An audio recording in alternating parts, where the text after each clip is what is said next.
So welcome back to the channel. End of round one of the Rugby World Cup, hotly anticipated. This is Tim. Many of you would have already seen his stuff if you check out Eggchasers, the YouTube channel, which is absolutely flying.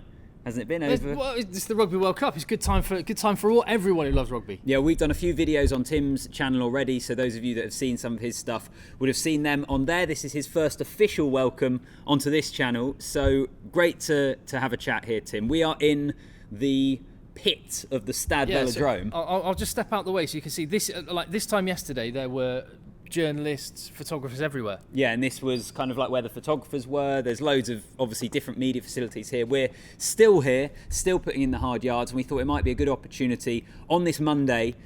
We've taken a breath. We've got slightly more sleep than we were able to over kind of Friday and Saturday. Despite both of us being in a camper van together.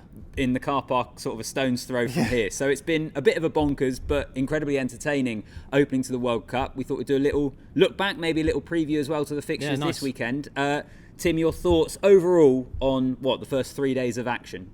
The overriding thing that's in my head, 3 days worth of rugby under our belts, is actually the fans and the occasion and the atmosphere and the stuff that we talk about that rugby's amazing for, the camaraderie between fans, the attitude, the fun. You know, even when people, get quite loose and have a state, make sure they get well hydrated in the bars, they still are really good natured, good fun, and that has been the feature of the weekend for me. In terms of the rugby on the pitch, I think we've seen the big guns flex.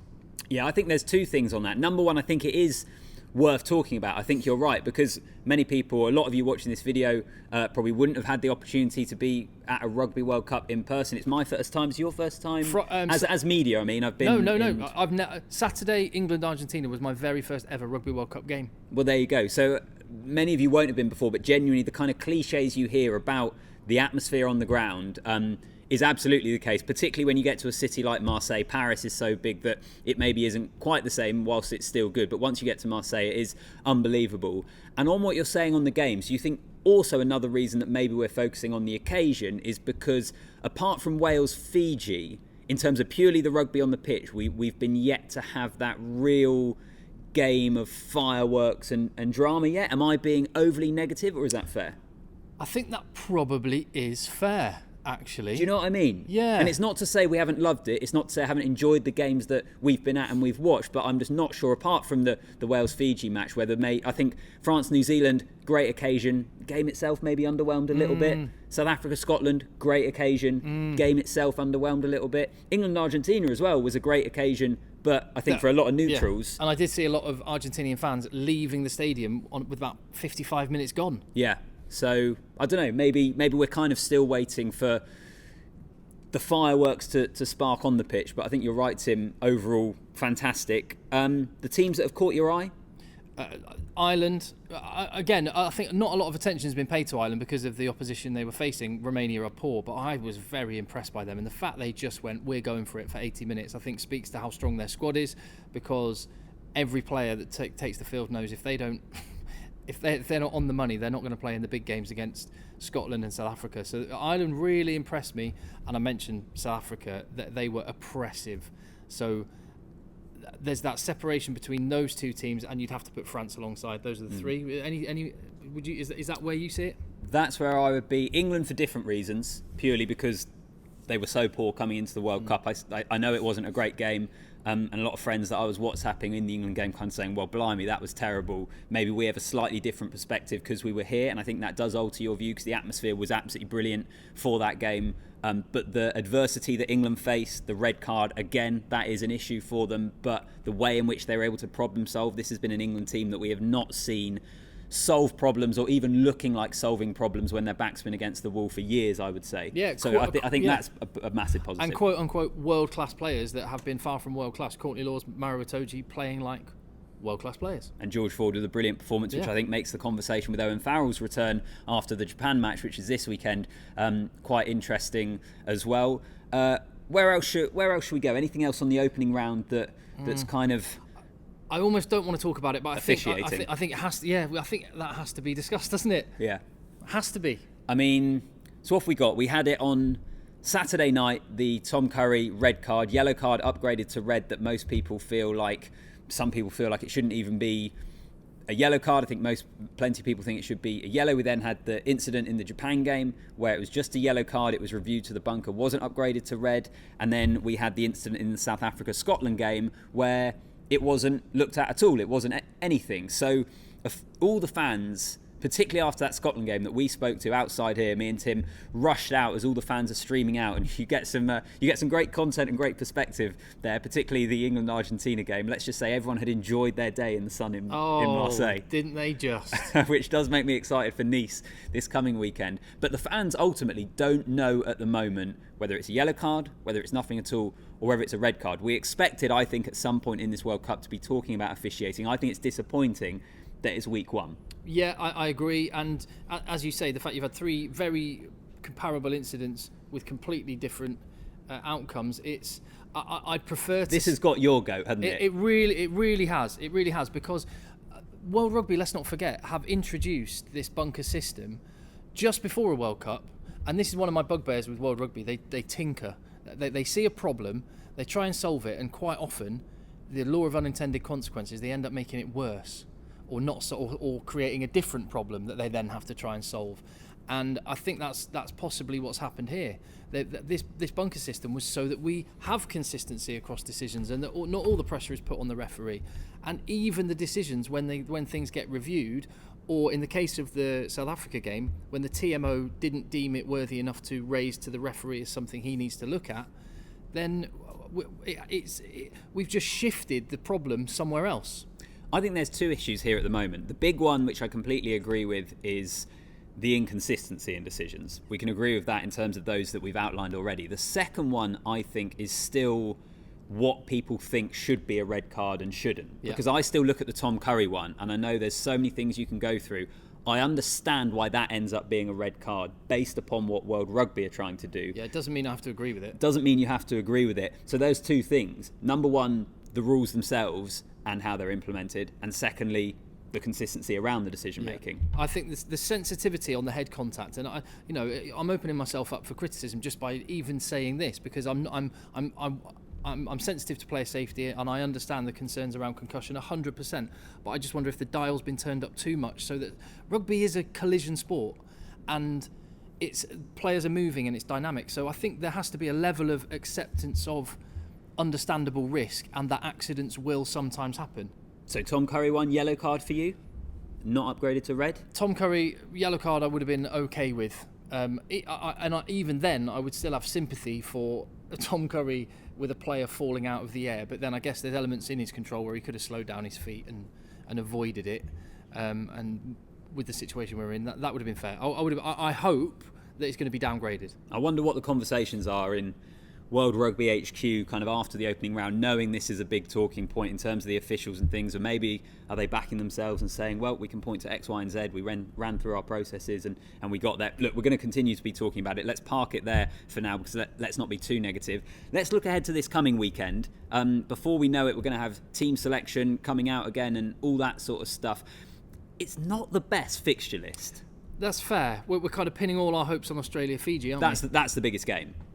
Yeah. That's the biggest game this weekend. A massive game for Fiji, who were unlucky against Wales and whose World Cup could effectively be over after their first 2 games, which I think is a massive shame. And would be a massive shame for that pool as well, actually. I know we spoke about Pool B and Pool C as probably the most interesting as well. It looks like already we could have a Pool C where we don't have maybe some of the storylines that we were hoping for. 100%. It's Pool... Well, Scotland's defining match in Pool B is at the very end of the pool, so we know there's going to be something on the line, you would imagine, unless Tonga managed to pull off a surprise win against Scotland. And we're still going to therefore have narratives throughout Pool B, so it still engages us. But Pool C, I'm a little bit worried about. Could be done and dusted, and particularly as the third game is Wales-Australia, the final round of matches will just be, give everyone a game. And there's nothing to talk about. And stories are what make it, that's what captures the attention. And I for the pool, and because I think Fiji are everybody's second favourite team, I would love. Imagine how intense that Wales-Australia game will be. That would be so good, wouldn't it? If Fiji managed to win. And that pool always had the potential to be brilliant, and let's hope it still is. But I think we realistically need Fiji to get a result against Australia. I'm not sure. I think Australia are maybe. I don't think Australia are great, but I think they're maybe slightly better than a lot of people have expected coming in. I think that's fair, and I think I probably expect Australia to come through that one. What I will say is just on the Fiji thing for a second. That people are assuming that talking about Semi Radradra knocking it on, and sort of assuming that Fiji would have won the game, because the player unnecessarily, I forget which player, unnecessarily threw a miss too. Yes. I could have just given the pop, and I don't think Fiji would have got the kick. It would have been right in the corner. So I think it may not have changed the result after all of that.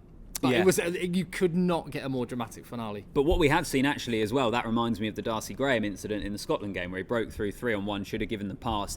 At this level and at a World Cup, it's those sorts of moments that can be absolutely massive. I know that on the scoreboard for the South Africa-Scotland game, it wouldn't have changed the end result, but it would have changed the momentum in the game at that moment in time, so you never know, and that's why I think those moments are just so important. Let's wrap up the video. Remember, you can drop your comments down below on anything we've touched about, whether it's the officiating, whether it's about what you liked in round one or what you're looking forward to in the third round. Looking back on round one, though, I'm not going to ask you what team you're most impressed with, because I think there's only a couple of teams that you could mention. Which fan base do you think should be the most encouraged? Oh, that's interesting. I thought you were going to say which fan base were the best, which the answer would be Argentina, by the way. Who should be most encouraged?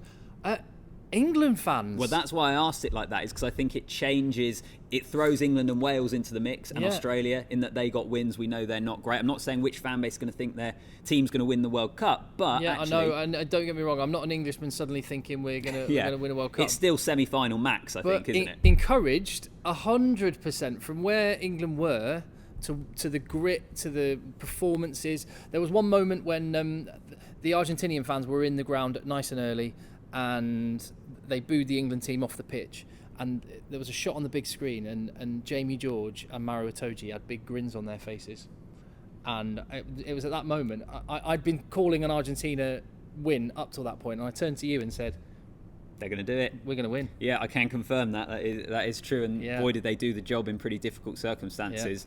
I think England's a great shout. I think Australia as well, given where they were. I know they didn't absolutely hammer Georgia, but Georgia had the potential to cause teams trouble, and Australia kept them at arm's length pretty well. So I think the Aussies will be confident from what they've seen in the opening round in that pool of topping that group. They'll then, I think, feel confident of beating whoever they meet, which you would imagine, if things go to form, it's going to be the runner-up in England's group, although I know they lost to the Argentinians in the Rugby Championship very recently. But I think Australia will be encouraged. I think also it's a more obvious choice, but the French as well. Yeah. Opening night, home World Cup, you're one of the favourites to win it. You're playing the All Blacks. It's so important to get that victory, and the manner of the victory as well, I think, is really important. And also remember back to 2007, the last time they hosted the World Cup, opening night against Argentina, they lose, and it just gives such a deflation to the whole event. So I think the French fans will be incredibly happy with what they saw from their team and where they are. Just injuries maybe slight concern. Yeah, 100%. Great weekend. So chuffed to be here. I know you're heading back to the UK for a few days, then you're going to be back out to Nice. Yeah, back out to Nice. I'm going to meander my way in the camper van that way. So yeah, the bunk's always welcome if you need it again, mate. I appreciate it, and I'm sure there will be a few occasions throughout this World Cup. Remember, like the video, subscribe to the channel, head over to the Eggchasers page as well to follow everything that Tim's up to. Some really good fan reaction videos on Tim's channel from over the weekend as well, which thanks for holding the camera on that. Which are hilarious. You're quite welcome. Yeah, it was kind of like we were alternating, so I might be able to get a video up of some of the Springbok fans and Scotland fans from yesterday, but I'll wait and see. So lots of content coming your way on both channels, and thanks for watching. Nice one. Nice one, Alfie.